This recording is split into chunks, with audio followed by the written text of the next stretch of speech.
¿Qué tal? Muy bienvenidos. Es un verdadero placer poder reencontrarnos en otra edición de La Otra TV. Una propuesta especial que a lo largo de los próximos 60 minutos vamos a compartir en esta pantalla amiga, disfrutando de un muy buen momento, con buenas charlas, con buenos invitados y también con la presencia de cada uno de ustedes que nos acompañan, como habitualmente sucede, del otro lado de la pantalla. Nos pueden hacer llegar sus comentarios, sus puntos de vista, nos pueden contar desde el lugar en donde están viendo La Otra TV, nos pueden contar acerca de algunas inquietudes o algunas propuestas que quizás tengan para nuestros invitados especiales o nuestros columnistas habituales. Escriban en nuestro Facebook, déjennos sus comentarios, sus opiniones, sus puntos de vista. Nos pueden contar, como les mencionaba recién, a propósito de cómo ven el programa, si en familia, si en algún momento en particular. Hay muchos de nuestros amigos que nos comentan que tienen la posibilidad de oír La Otra TV, ya que justamente en la ciudad de Rosario, Canal Luz, que es este que emite precisamente la señal de nuestra propuesta televisiva, también nos brinda la posibilidad de salir a través de la radio. Y allí ganamos buenos amigos, oyentes, en este caso de La Otra TV. A todos ellos los saludamos, los bendecimos y nos ponemos muy contentos que, bueno, estén del otro lado del dial. Pero en La Otra TV del día de hoy queremos arrancar con un invitado particular. Ya en varias ocasiones ha estado junto a nosotros, es un amigo, nos referimos al licenciado Daniel Tomasini. ¿Cómo le va? Muy bienvenido. Gracias. Muchas gracias. Estaba tentado en decirle, o en realidad después de decirle licenciado casi le digo pastor, porque cumple varios roles, se ha preparado y se ha formado en varias cuestiones académicas y también teológicas. ¿Nos cuenta un poquitito, sí, pastor, acerca de todo su recorrido dentro de las instituciones académicas o en los lugares en los que se ha formado? Sí, bueno, yo he estudiado teología en el Seminario Internacional Teológico Bautista, he estado en el ICEDET también, Instituto Superior de Estudios Teológicos, y fundé la Iglesia Bautista de Barrio Norte, que está en la calle La Prida 1715. En la ciudad de Buenos Aires. En Capital Federal, exactamente. Hago esta aclaración porque como el programa sale para toda Argentina, sí, y para varios países de Latinoamérica y al mundo, obviamente, por internet, vale también destacarlo, ¿no? Sí, sí, en la ciudad de Buenos Aires, calle La Prida, 1715. Y además, luego estuve estudiando psicología, psicoanálisis, y me dedico a consultorio y a clínica psicoanalítica. Por otro lado, dirijo el Departamento de Filosofía y de Teología del Seminario Internacional Teológico Bautista, con varios profesores a cargo, y allí damos títulos oficiales en el profesorado de Teología, de Filosofía, y otras disciplinas más, ¿no es cierto? ¿Y cómo conviven dentro suyo lo teológico y lo psicoanalítico? Lo va llevando bien, me imagino, ¿no? Sí, justamente el diálogo que intenté hacer a través de toda mi vida, combinar la teología con el psicoanálisis, hacer dialogar a la teología con el psicoanálisis, ¿no? Y justamente ahora estoy comenzando a escribir 3 tomos que se llama Teología en Diálogo, que se va a estudiar en las instituciones teológicas, no solamente de nuestro país, que justamente toca todos los tópicos que normalmente se tratan en las iglesias y demás, y en los ámbitos teológicos, justamente desde esa perspectiva, la teología en diálogo con el psicoanálisis, las ciencias, la sociología, la política, etc. Me generó cierta curiosidad eso de que va a empezar a escribir 3 tomos. ¿Ya sabe desde antes de empezar que van a ser 3 tomos? ¿Lo tiene planificado así? ¿O se pone a escribir y lo que sale, sale? No, tengo planificado con una editorial escribir 3 tomos en el lapso de 5 años. Sí. Ahí está. Va a quedar luego, capaz que después que yo ya no esté, en este mundo, en otro, para el estudio académico de distintas aspectos y áreas. Bueno, le pregunto, ¿ha tenido hijos? Sí, sí. ¿Va a escribir libros? Cuatro hijos. Va a escribir un libro, o 3 tomos por lo menos. Y planté un árbol. Plantó el árbol, muy bien. Sí. Lo redondeamos. En el fondo de mi casa planté un árbol. ¿Un árbol de? Un árbol del limonero. Un limonero, que si uno tiene un buen espacio en la casa, nunca está de más. El limoncito para el invierno viene bárbaro. Y para el verano muy refrescante también. Sí. Le quería preguntar, yendo a un tema mucho menos grato o menos agradable que esta situación simpática de la que hacemos mención con el limonero y el árbol y el libro y los hijos, a propósito de una situación dolorosa por la que atravesó el mundo, estos atentados que sacudieron a Francia, a París en particular, pero al mundo entero en general. Quisiera pedirle una opinión, pastor. Sí, yo me hice mucho eco de las palabras del Papa Francisco cuando él decía: estoy muy triste por esto, ¿no? Se lo veía circunspecto, triste, como todos los cristianos. No podemos menos que estar tristes ante esas situaciones. Nos entristecen, nos alarman, son situaciones absolutamente desagradables. Es la muerte indiscriminada. Claro. Es la muerte indiscriminada. El terrorismo, en cualquiera de sus manifestaciones, tiende a la muerte indiscriminada. No se discrimina. Puede haber cualquiera, puede caer cualquiera, ¿no es cierto? Y por otro lado, también reflexionar en que la violencia engendra violencia. Nosotros vemos la violencia terrorista por un lado, a la cual verdaderamente rechazamos con todo nuestro corazón, pero tampoco tenemos que dejar de ver las intromisiones de algunos países de Occidente en países de Oriente, con aviones, bombarderos y demás, donde también se producen muertes indiscriminadas. La guerra en todas sus formas es una manifestación de las religiones de poder, ¿no es cierto? ¿Cómo es eso de las religiones de poder? Uno podría pensar en que, como pasó con estos grupos terroristas, se perpetran muertes, atentados y demás, y se alaba a Alá, ¿no es cierto? Entonces hay un nexo directo entre la matanza o el atentado y Dios. Es como si fuera una guerra santa, una guerra religiosa. Pero por otro lado también hay, uno podría decir así, cuestiones que están secularizadas, para utilizar la palabra, ¿no? Que tienen que ver básicamente con intereses creados por algún bien que hay en algún país, y tampoco se ve a las religiones que sustentan esos países hablar demasiado cuando ocurren intromisiones de unos países en otros por la búsqueda de ciertos bienes.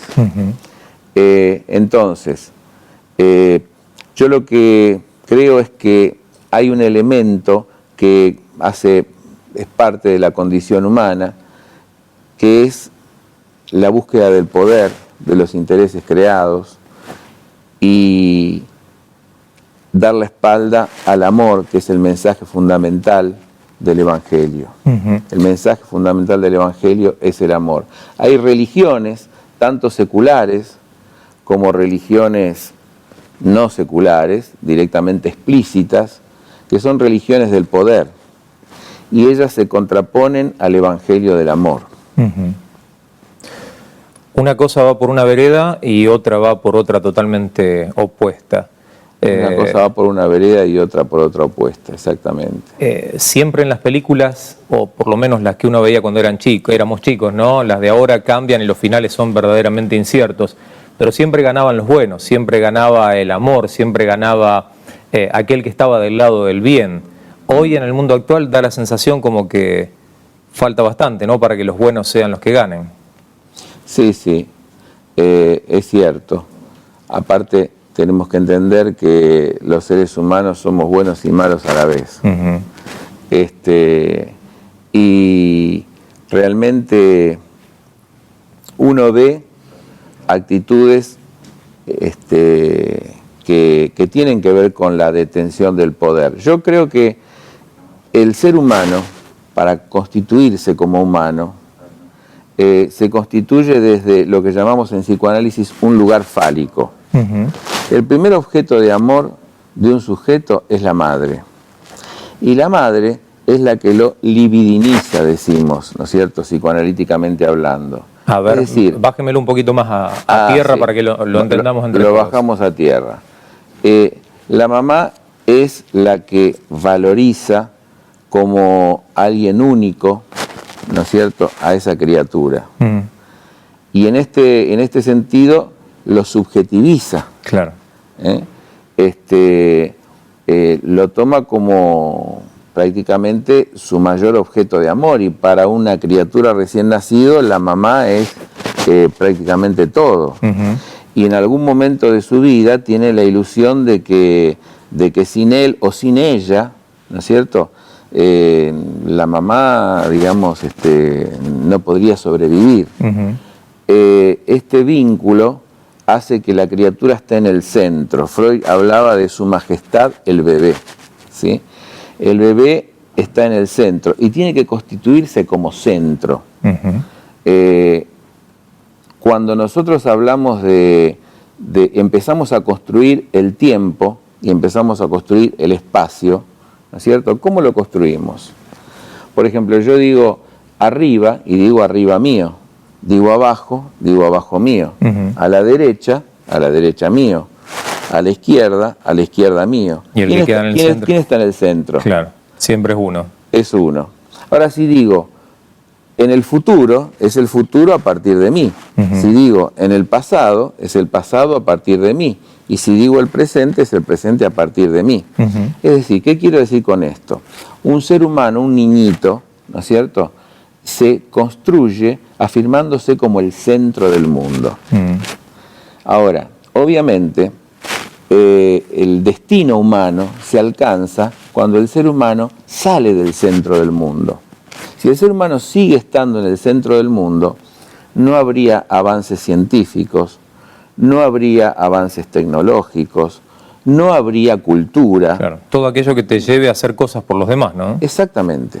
Entonces, si bien el ser humano se constituye, digamos, egocéntricamente, está llamado a abandonar esa posición, está llamado a dejar esa posición.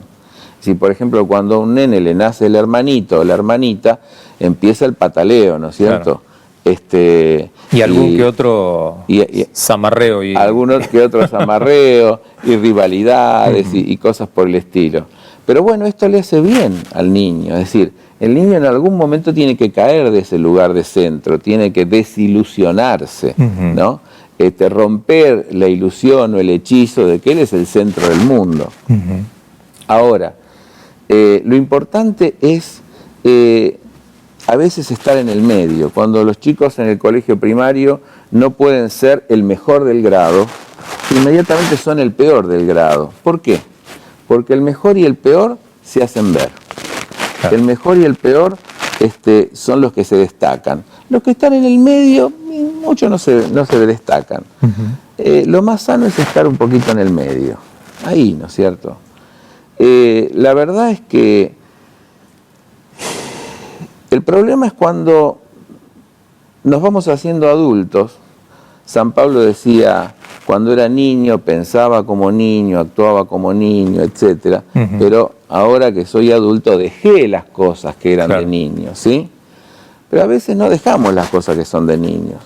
Entonces, digamos, nos peleamos egocéntricamente por un pedazo de tierra, por una silla, por un bien, por ocupar un lugar central, por alcanzar lugares de poder, ¿no?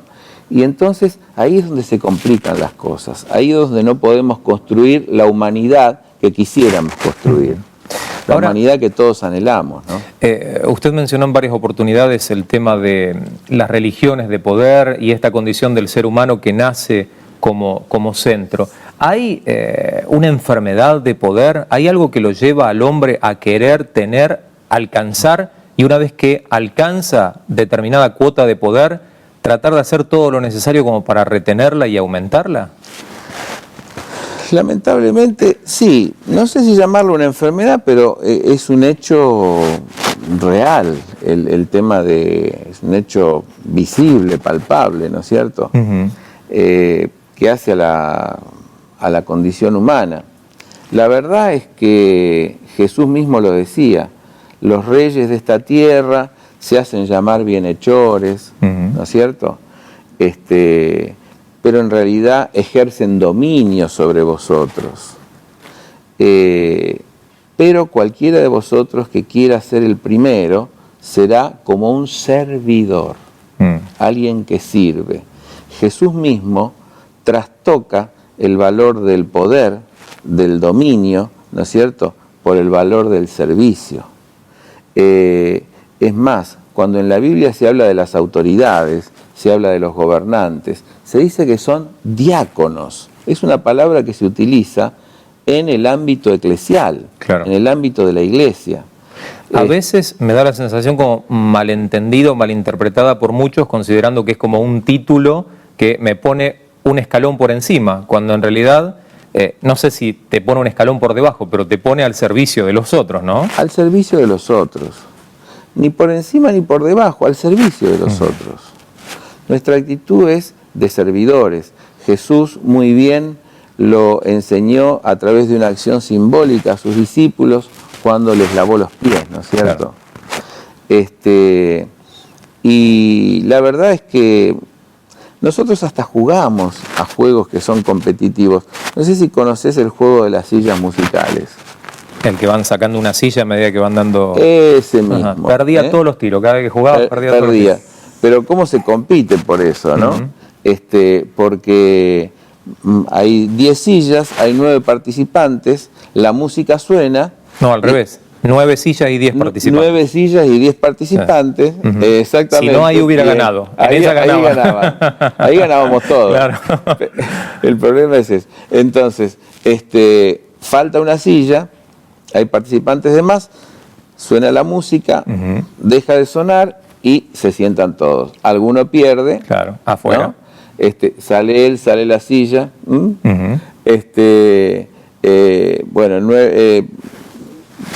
Disminuyen, ¿no es cierto? Claro. Hasta que queda una silla sola y 2 participantes. Y claro, no es muy agradable el momento en que para la música ahí, porque aparecen algunos codazos, empujones, ¿no es cierto? Hasta que se sienta el que gana. Cuando se sienta el que gana, se queda ahí solo. A veces las relaciones entre los seres humanos parecen un poco esto, ¿no? Como el juego de las sillas. Nos damos codazos, nos damos empujones para sentarnos en la silla. El tema es que el que queda en la silla queda solo ahí en el medio. Es interesante esa analogía que plantea usted, porque a veces sucede eso, ¿no? Después de meter codazos o de lograr quedar solo en la silla, al mirar hacia todos los costados nos damos cuenta que aquellos con los que jugábamos o compartíamos la misma situación ya no están, y ahora estamos nosotros, y los que alcanzamos el triunfo y los aplausos que nos inflan un poco más, terminamos siendo nosotros y seguimos siendo nosotros los que estamos ahí. Y eso es como que me gustó, ¿no? Al ego le hace bastante bien. Claro, claro. Por un lado los aplausos y por otro lado queda solo sentado ahí, ¿no? Porque no sé si todos los aplausos son... Pero la verdad es que nosotros tendríamos que aprender un poquito más, en vez de matar indiscriminadamente, a amar indiscriminadamente. Jesús decía una palabra muy hermosa: sean ustedes como vuestro Padre que está en los cielos, sean ustedes perfectos o maduros, como vuestro Padre que está en los cielos es perfecto y maduro. ¿Pero por qué es perfecto y maduro? Porque hace salir su sol sobre buenos y malos, y hace llover sobre injustos e injustos. Amar indiscriminadamente.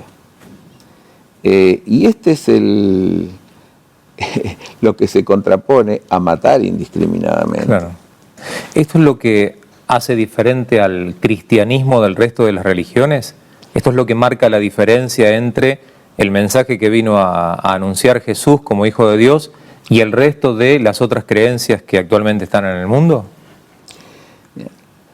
Todos los estudios de religiones comparadas dicen lo siguiente: la única religión que enseña la justicia retributiva o la justicia rehabilitadora es el cristianismo.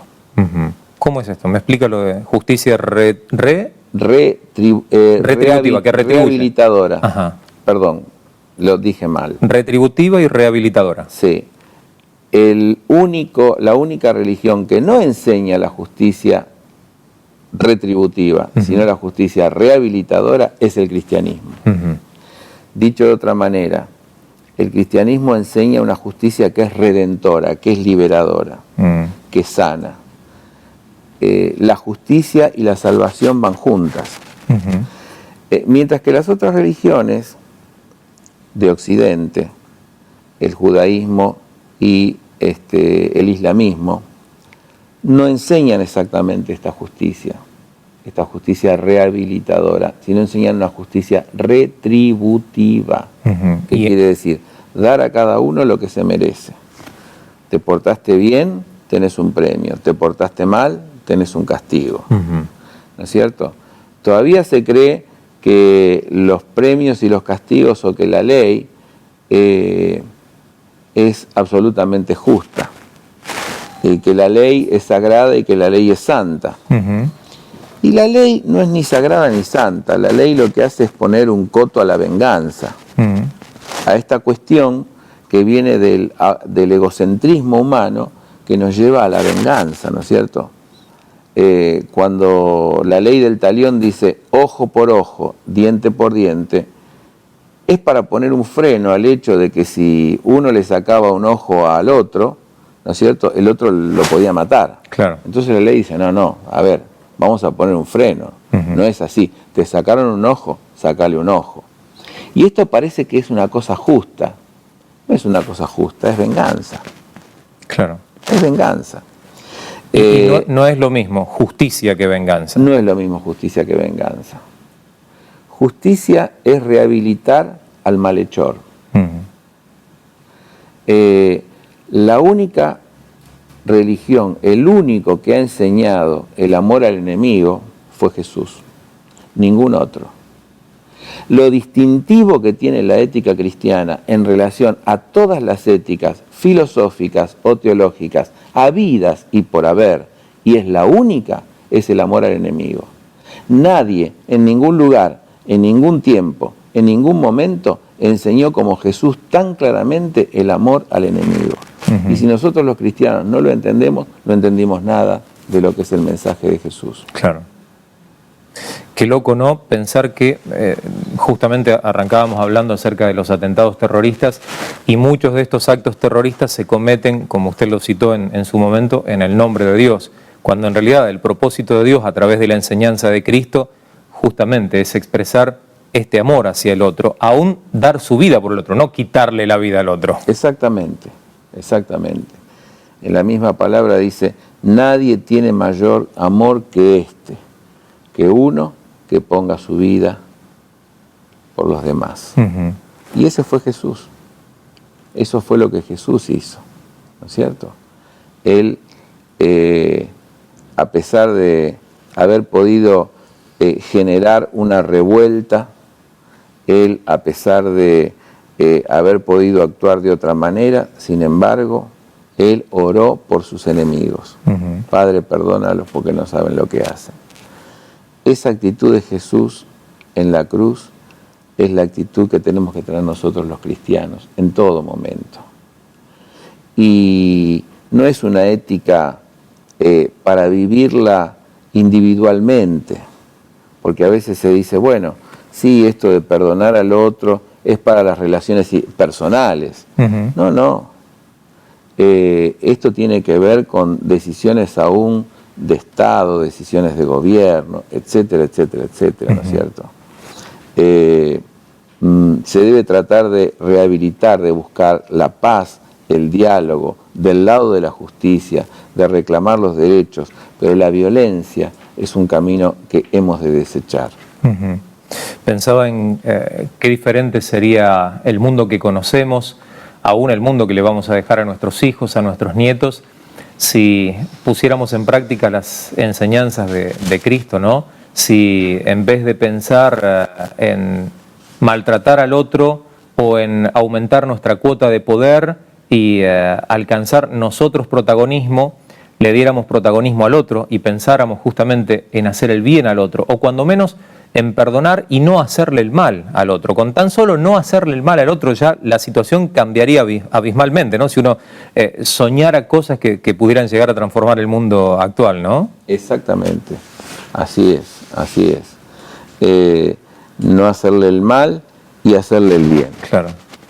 Sí, porque si no quedamos incompletos. Claro. Sí, si no podemos omitir cosas. Uh-huh. Hay algunos pecados de comisión cuando uno comete un pecado y hay otros pecados de omisión cuando uno deja de hacer lo que debía hacer. Uh-huh. Si yo paso de largo, como la parábola de Jesús del buen samaritano, y dejo tirado al que está a la vera del camino, no lo maltraté, ni le robé, ni lo herí, pero no lo ayudé. Claro. Es un pecado de omisión, ¿no es cierto? Omití hacer lo que podía haber hecho, lo que debía haber hecho. Entonces, eso realmente es muy importante para nosotros los cristianos, que tenemos que tener una actitud proactiva, ¿no? Proactiva. Pensaba en Jesús, que Él se entregó por todos nosotros. Usted recién hacía justamente esa mención acerca de amar indiscriminadamente. Él se entregó por todos, aún por lo que lo estaban clavando en la cruz. En la cruz, exactamente. Me gustaría que pudiéramos reflexionar a propósito de eso, pastor. Sí, yo creo que el mayor mensaje del Evangelio es el que San Pablo, escribiendo a los romanos, expresa con unas palabras maravillosas. Mas Él muestra su amor para con nosotros en que, siendo aún pecadores, Cristo murió por nosotros. Siendo nosotros pecadores, siendo nosotros indignos de su misericordia, Cristo murió por nosotros, a nuestro favor. La verdad es que el pecado humano a Dios le produce una ira santa, pero sin embargo Dios ama al pecador. Ahora, entre esa indignación por el pecado y ese amor hacia el pecador, eso se sintetiza en el dolor de Dios. Dios se duele por nuestros pecados, y ese dolor lo manifestó y lo reveló en la cruz del Calvario. Pero en ese dolor Él se hace carne de nuestro pecado, de nuestros yerros, ¿no es cierto? Él es como si en la cruz nos sostuviera y nos contuviera a cada uno de nosotros. Y en la cruz es donde Él expresa las mayores palabras, ¿no es cierto? Perdónalos, porque no saben lo que hacen. Entonces, desde la cruz brota el perdón. Es interesantísima esa nota que hay en el Evangelio de Juan, cuando aquel soldado le clava en el costado del pecho de Jesús la lanza, y de su costado brota sangre y agua. Es la vida, la sangre. Pero el agua en Juan siempre es representación del Espíritu Santo. Y entonces es ese Espíritu Santo que fluye de la cruz y se derrama sobre toda carne, se da. La característica de Dios es su entrega, Y la verdad que mirar la cruz y contemplar al crucificado es lo que nos lleva a hacer lo que hizo aquel soldado, que dijo verdaderamente, este era el Hijo de Dios. Verdaderamente este era el Hijo de Dios. Ahora Jesús pretendió ser el Hijo de Dios.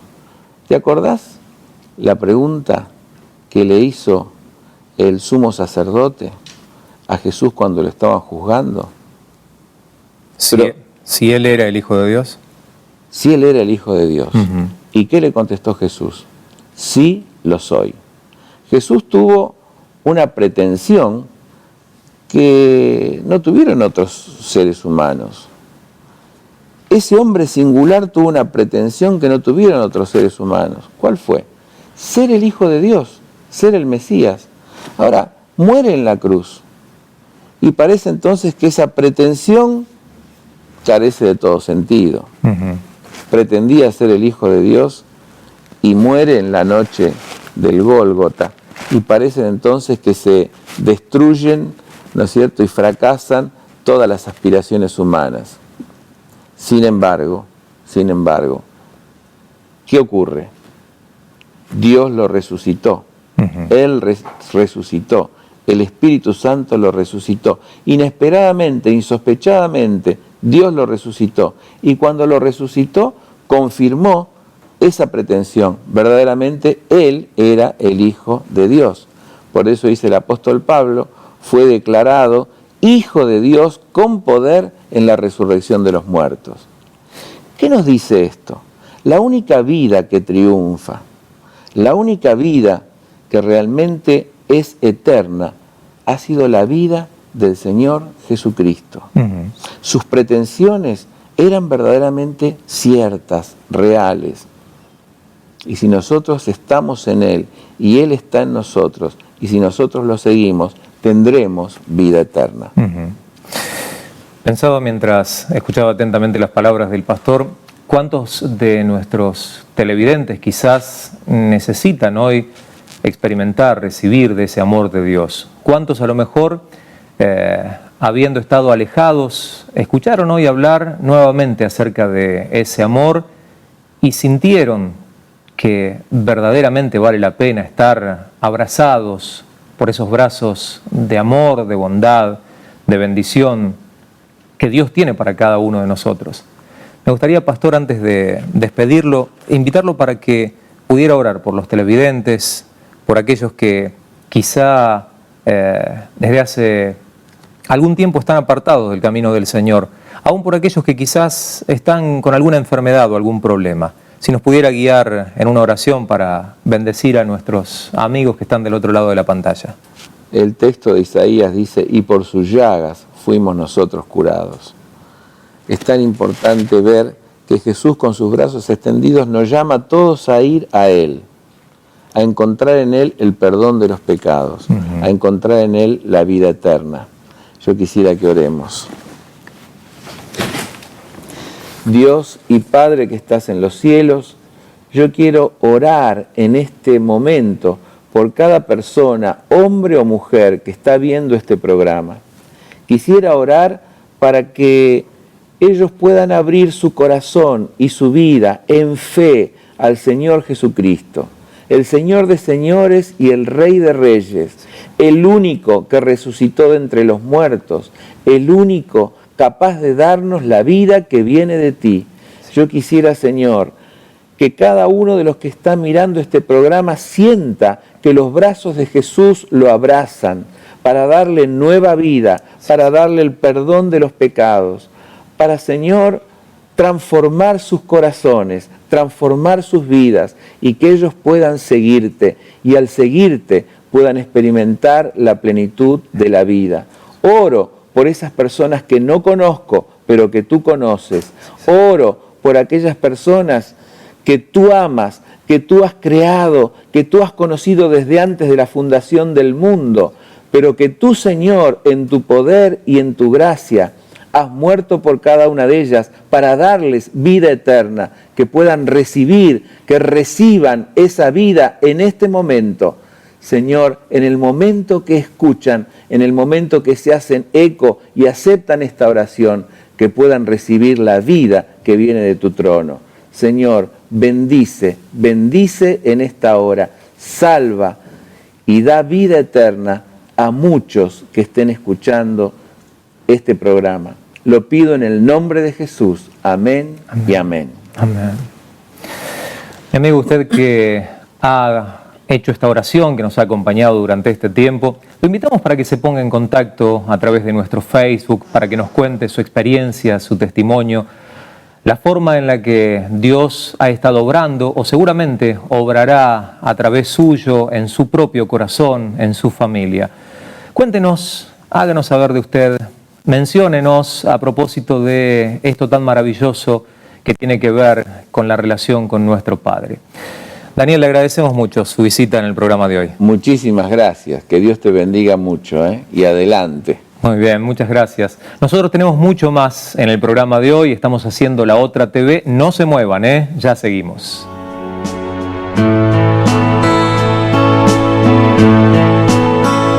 Un nuevo tramo de La Otra TV que tenemos la posibilidad de compartir junto a todos ustedes. Renovamos nuestro living, tenemos nuevos invitados, en realidad gente de la casa, parte del equipo. Eric, ¿cómo te va? Muy bienvenido. ¿Qué tal? ¿Cómo estás, querido? ¿Bien? Muy bien, extrañándote. Ah, bueno, arrancamos con ese ámbito afectivo, está muy bueno. Claro, no, pero obviamente tiene que ver con la forma en la que te sentimos, o el cariño que tenemos todos aquí en el programa, dentro del equipo, y que nos hace muy bien que estés junto a nosotros. Bueno, a mí me hace muy bien estar con ustedes y gracias. Bueno, y nos acompaña también Gustavo Romero para poder hablar acerca de Escuela de Padres. ¿Cómo estás, Gustavo? Bienvenido. Bien, gracias a Dios, muchas gracias. Contame esto de Escuela para Padres. Yo no fui, soy papá y no fui. ¿Me perdí algo? Te perdiste algunas cosas, es verdad. ¿Soy analfabeto paternal? ¿Cómo vendría a ser? Mira, no te frustres tanto. ¿No? No. Escuela para Padres vamos a decir primero que no es. Ajá. No es un edificio, no hay directores, no hay recreo, no hay un horario. Ajá. Tampoco hay amonestaciones. No, las amonestaciones te las ponen tus hijos en tu casa, ese es el tema. Estamos al horno, te sacan la tarjeta roja. Escuela para Padres son pequeños talleres donde compartimos herramientas que colaboran con nuestro crecimiento como padres. Ninguno de nosotros nació sabiendo ser padres, pero en realidad sí nacimos sabiendo ser padres, sí aprendemos a ser padres. ¿Con qué? Con el ejemplo que nos dieron nuestros mayores. Claro. ¿Por qué digo nuestros mayores? Porque pudimos habernos criado con abuelos, con tíos, con un vecino, con alguien que nos adoptó. Sí, entonces Escuela para Padres es eso, justamente, un ambiente, un entorno, un lugar, que puede ser en diferentes situaciones, donde compartimos y aprendemos herramientas para mejorar la paternidad. Y ese ejemplo del que aprendimos no necesariamente pudo haber sido bueno, ¿no? En el ámbito en el que crecimos, en el lugar en donde nos desarrollamos. Justamente. Tomamos esa referencia, pero a lo mejor hay cosas que mejorar y que cambiar. Totalmente. Ahí, ¿no? Y en esa mejora, en ese cambio es donde tenemos que hacer una evaluación de cómo es nuestra paternidad. Primero aprender a identificar cuáles son aquellos factores no tan positivos, no me gusta decir negativos, aunque hay factores negativos, pero cuáles son aquellos factores no tan positivos que tendríamos que corregir para no repetir la historia con nuestros hijos. ¿Por qué? Porque lo que hicieron con nosotros vamos a hacer con nuestros hijos y ellos van a hacer con los suyos. Entonces, qué lindo sería hacer una especie de filtro para corregir aquellas situaciones y poder darle una mejor paternidad y brindarle una mejor paternidad y nosotros también disfrutar la paternidad, que eso es muy importante. Qué bueno. Pensaba en esto que decía Gustavo acerca de situaciones que se repiten hasta cíclicamente. En la Biblia hay situaciones que marcan ese error, ese pecado cometido por el padre y que tuvo repercusiones o que fue también repetido en los hijos, ¿no? Pero por supuesto, creo que la mayor descripción que tenemos en el texto bíblico es el libro de los jueces, ¿no? El libro de los jueces es ciclo tras ciclo de errores, de no reconocer los errores, de acudir a Dios cuando, como decimos acá, las papas queman, y una vez que estaban liberados de determinadas situaciones y de la opresión de naciones extranjeras, volvían a hacer, como dice el texto bíblico, lo que bien les parecía. Y estas cuestiones de que los errores de los padres o de los abuelos o generaciones aún anteriores inciden en los hijos puede verse desde dos lugares. En primer lugar, puede verse acerca de la transmisión del discurso. Cuando yo crío un niño, cuando yo crío un bebé, cuando crío luego lo que es un adolescente, yo le transmito la cultura, los valores, los ideales, fundamentalmente a través del lenguaje. Porque yo no tengo otra forma de transmitirle las cosas más que hablándole, más que mostrándome, más que realizando acciones, y eso son todas actividades que se hacen a través del lenguaje. Cuando el niño es muy chico, aprende más por vista que por oído. Claro. Y luego sí, escuchando lo que uno hace o deja de hacer. La otra, que es quizá la parte más teológica o más bíblica, es que mucho se ha hablado de determinadas cuestiones que se trascienden a las generaciones. Yo no me gusta el término maldición, ¿no? Porque lo he escuchado muchas veces. No es un término muy feliz para mí, particularmente, porque el texto bíblico habla de que cada uno es juzgado por su propio pecado, ¿no? El libro de Ezequiel y otros. Pero sí quiero aceptar y de alguna manera poner sobre la mesa el hecho de que determinados pecados que no son de alguna manera entendidos, comprendidos y corridos de la familia, influyen en la salud espiritual fundamentalmente, pero también psíquica de los hijos. Porque hoy en psicología sabemos y tratamos patologías que tienen que ver con cuestiones irresueltas de los padres, y que el niño termina llevando ese síntoma que corresponde a una familia, claro, y no solamente a él o a ella. ¿No? Pensaba, Gustavo, y te voy a preguntar algo que hasta puede llegar a sonar poco coherente, pero para asistir o ir a la escuela para padres, ¿es necesario que sea padre o desde antes ya puedo ir a formarme, a aprender? Sería ideal que desde antes. Desde antes. ¿Por qué? Porque yo puedo, como decíamos hace un rato, empezar a identificar aquellas cosas que no estoy haciendo correctamente o no voy a hacer correctamente o que hicieron conmigo y yo quiero corregirlas que no me daba cuenta y modificarlas para el día de mañana. Por supuesto que en el transitar con mis hijos voy a tener que hacer los ajustes necesarios, pero no es necesario tener hijos. Han venido a los talleres abuelos, tíos, y los abuelos los disfrutan mucho. A veces con cierta nostalgia, hasta cierta culpa un poquito, porque claro, dicen, yo pensar que esto no lo hice con mi hijo, y trata de corregirlo con su nieto. Claro. Pero hay muchas cosas lindas que hacen que se los diga a sus hijos. No hagas esto con tu nene, porque yo lo hice con vos y no está bueno. ¿Sí? Entonces no es necesario ser padres. ¿Sí? Cualquier persona puede venir. Pensaba en situaciones puntuales o en casos puntuales o específicos que te han tocado tener o atravesar ¿qué son? ¿Cursos? ¿Charlas? ¿Cómo lo dividen ustedes? Son talleres. Son talleres que ya tienen su título de alguna forma, y que cuando terminan esos talleres la gente se acerca a contar su caso puntual. Claro. Pero es muy común personas que vienen y dicen, a ver, necesito que arregle a mi hijo, porque... Y me gustó algo que dijo Eric, parece mentira. Perdón, necesito que arregle a mi hijo. Sí, esa es una frase que en el consultorio se escucha mucho. ¿Qué, pero es un taller mecánico o una escuela para padres? Bueno, justamente ahí está el tema. Eric dijo algo muy importante, que con los primeros años el niño recibe lo que ve de los padres y después con el tiempo uno le empieza a hablar y recibe lo que uno escucha. Entonces, los padres, ¿qué hacemos? Porque yo soy papá también y lamentablemente a veces no nos damos cuenta de esta situación. Cuando son chiquititos les decimos, los bombardeamos con lenguaje y hacemos lo contrario a lo que decimos. Porque son chiquititos, no se van a dar cuenta, todavía no ven, pero si no piensan todavía, y es al revés, ellos están absorbiendo todo el tiempo, no solo lo que decimos, lo que hacemos, lo que no hacemos, los vacíos. Te hago un ejemplo. No vamos a la iglesia. Ese no ir un domingo, 2 domingos, ellos también lo absorben y lo toman como un patrón. Claro. Los gritos, los insultos, los empujones, todo lo absorben. ¿Sí? Entonces, en estos talleres identificamos cuáles son estas causas, cuáles son las cosas que no hacemos bien y cuáles son las cosas que hacemos muy mal. Y hacer una de las cosas que hacemos mal debe ser esto, ¿no? El ayúdeme a arreglar a mi hijo o arregle a mi hijo sin reconocer la responsabilidad. Entonces, de uno. ¿qué hacemos? La persona viene y dice, quiero arreglar a mi hijo porque grita, porque lo empuja al hermano, porque se porta mal en el colegio, porque no estudia, porque dice malas palabras. Bueno, el segundo paso es su hijo. Siéntese, cuénteme a ver qué hace, cómo es el entorno familiar. Estamos hablando más que nada ya de la consulta, pero en los talleres también se da esto. Personas que dicen, no, pero mi hijo hace tal cosa, ¿y cómo puedo hacer para corregirlo? A ver, ¿qué ejemplo le estuvimos dando? ¿Cómo se maneja el matrimonio? ¿Hay un matrimonio? ¿Cómo es la cena familiar? ¿Cómo es el almuerzo? ¿Cuál es el lenguaje? ¿Cuál es el ritmo?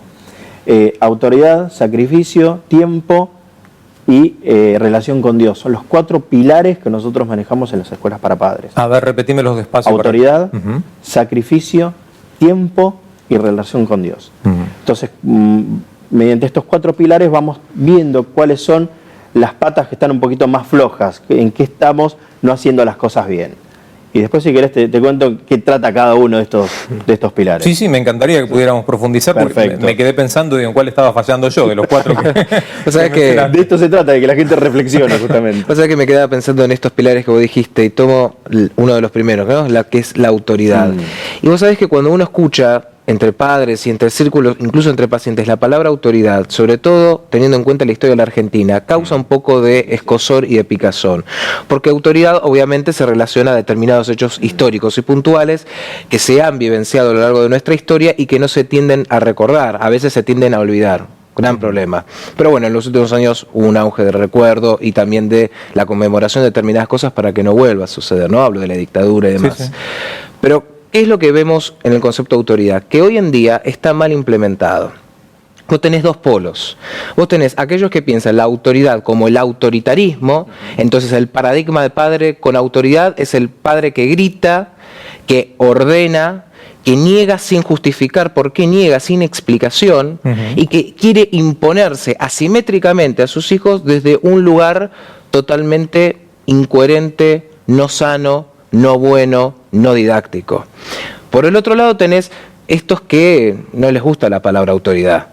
Entonces, ¿qué dicen? Bueno, voy a ser buenito con mi hijo, quiero ser, y se escucha mucho, el amigo de mi hijo, o la amiga de mi hija. Esto es un gran problema, claro, es un gran problema. Porque el padre, de hecho, está llamado a tener una relación de coinonía, de confraternidad con sus hijos, pero desde el lugar de padre. Tu amigo o tu amiga es tu partener, es tu cónyuge, no tu hijo.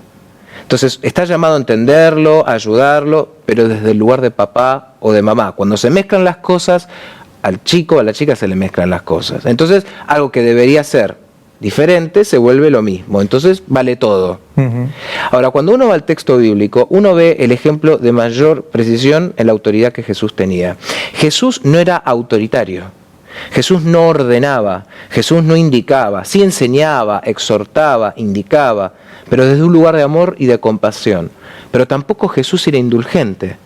Jesús tenía paciencia para enseñar a los discípulos en los momentos incluso críticos de falta de fe, de esperanza, de dolor, como también tuvo la autoridad y el carácter para agarrar un látigo y sacar a los mercaderes del templo que lo habían vuelto cueva de ladrones. Entonces, en Jesús vemos claramente una personalidad que sabía bien quién era, sabía bien de dónde venía, como dice el texto bíblico en Juan, y sabía lo que era implementar la autoridad sana de Dios. De hecho, finalizo con esto la acotación, cuando los fariseos y los maestros de la ley escuchaban a Jesús se sorprendían, porque decía, este habla como con autoridad, y no como los escribas. Claro. Y esa autoridad, permíteme aportar algo, esa autoridad estaba acompañada con la coherencia de los hechos. Jesús nunca hizo nada que no haya dicho. Él hacía y mostraba el ejemplo con los hechos. Y es a veces lo que no hacemos los padres. Y eso puede ser que justamente haya hecho que, hemos crecido dentro de una generación que como padres hemos ido perdiendo autoridad en relación con nuestros hijos, ¿no? Esa falta de coherencia. Exacto. A lo mejor entre lo que decimos y hacemos, ¿no? Sí. Hacelo porque soy tu papá y punto. Claro. Y eso es autoritarismo. Y entonces, preguntémosle al chico qué es lo que siente en ese momento. ¿Cuál es todo el mecanismo interno de emociones que está procesando? De ira, de bronca, de querer gritar. ¿Cuáles cosas nosotros como padres provocamos sin darnos cuenta en nuestros hijos? Claro. Entonces la autoridad, como decía Eric, es la primera columna en los talleres. ¿La segunda? Sacrificio. Sacrificio.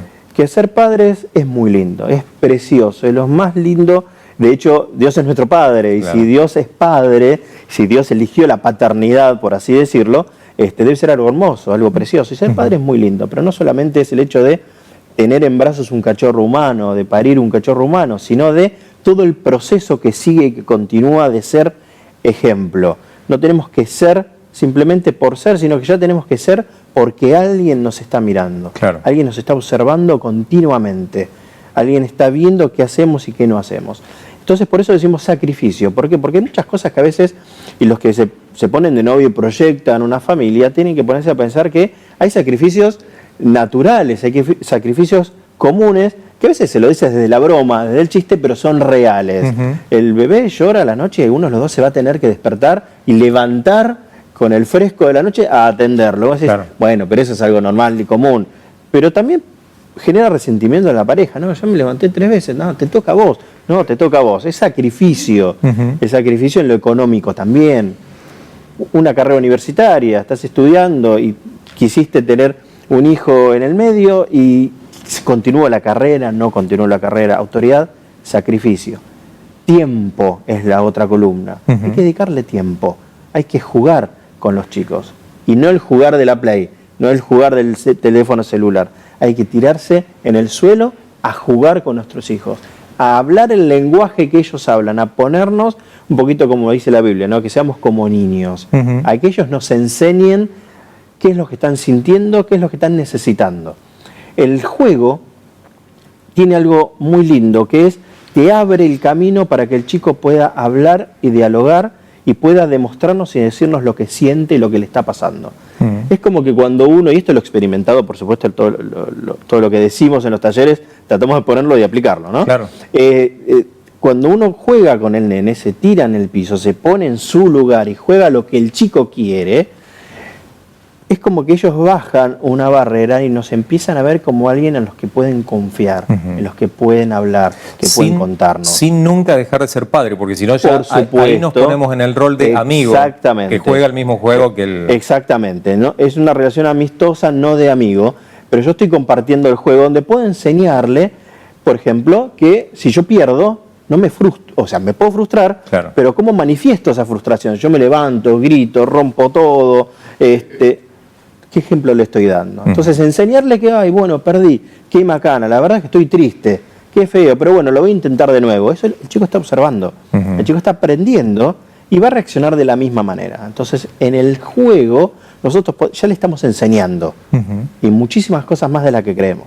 ¿Y hay algún consejo para esos padres que a veces les cuesta hacerse tiempo en medio de obligaciones, compromisos, del trabajo, estar tan pendientes de proveer o de generar lo necesario para pagar las cuentas o para llevar adelante la vida cotidiana, que a veces nos insume de las 24 horas, qué sé yo, unas 16, 17, y del poquito tiempo que nos queda, y quiero dormir, quiero descansar? ¿Cómo hago para hacerme tiempo ahí? Mira, yo preguntaría a un padre o una madre que me viene con este planteo, ¿cuál es tu prioridad?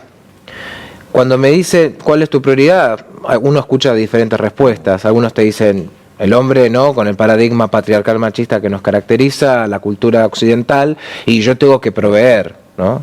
La madre generalmente dice, no, yo voy a cuidar a mis hijos, o soy la encargada de irlos y a buscarlo al colegio. Hoy encontramos obviamente mujeres que trabajan a la par de los hombres, hombres que se quedan en casa, es decir, cosas diferentes y distintas que hablan de nuestra cultura. Pero generalmente cuando uno les pregunta cuál es la prioridad, todos van a decir que mis hijos estén bien, que a mis hijos no les falte nada, pero ese no les falte nada lo asocian a cuestiones materiales. Que tengan un techo, claro, que tengan comida todos los días, que puedan ir al colegio, que puedan estar bañados, perfumados, arreglados, es decir, que tengan sus juguetes. Pero a veces no se dan cuenta que lo fundamental que no les tiene que faltar al hijo es papá y mamá. Claro. Entonces, a mi hijo no le falta nada y te empiezan a detallar toda la lista de adquisiciones que hicieron por ellos.